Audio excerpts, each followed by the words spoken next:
Now that the first 4 months of the year have passed, I have given some serious thought about my language goals, and I've decided to make a few changes.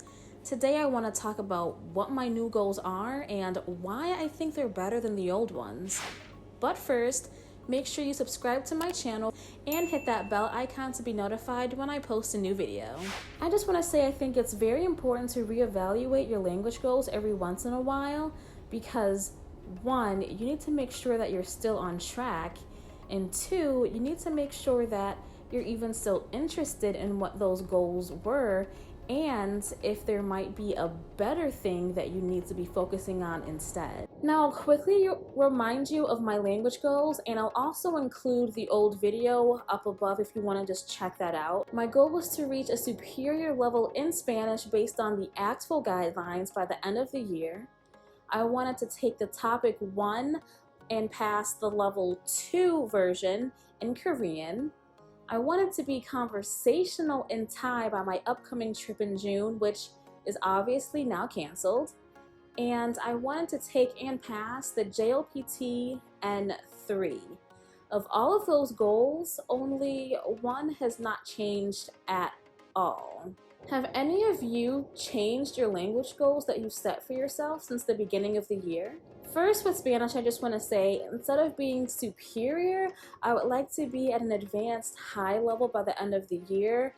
Not because I don't think I could make it to superior, but after re-looking at what ACTFL says a superior level speaker should be able to do, I think that advanced high might be better for me, and it is just one level lower.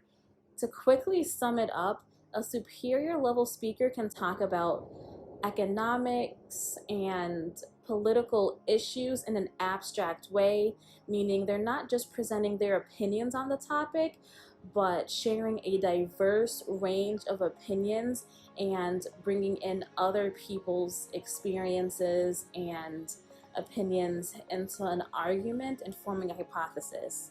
I don't do that in English at all, so I'm not really ready to start trying to do that in Spanish.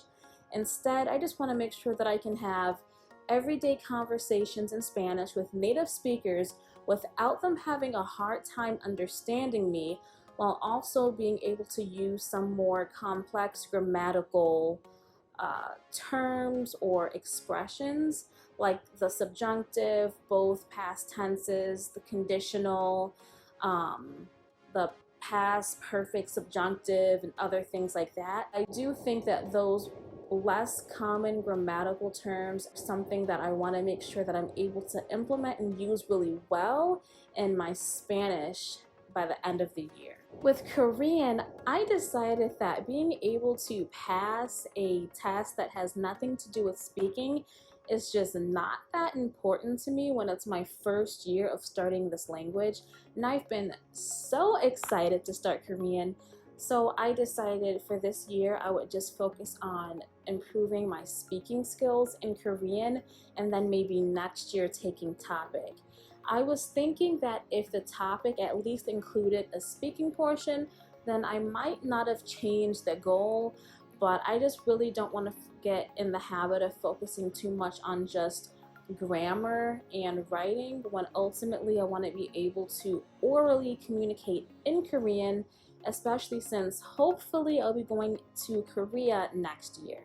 As I mentioned earlier, I was planning on going to Thailand at the end of June / early July, and that's obviously not happening now. So I don't have a need at the moment to continue studying Thai. It is something that I do want to continue on with, and I'm very interested in the language, but I'm putting that language on hold for now while I study other languages that I plan on using sooner than Thai. So for 2020, I think I'm done with Thai for now, except for occasionally reviewing some grammar and vocabulary so that when I get back into studying Thai, I'm not completely starting from scratch, because I really don't want to lose all the progress that I've made so far. That's probably the biggest change that I'm making in my language goals, is completely eliminating Thai. And on the other end, I'm not changing anything about my Japanese goal, Before, I wanted to take and hopefully pass the JLPT N3, and that's still my goal, to take and hopefully pass it this year.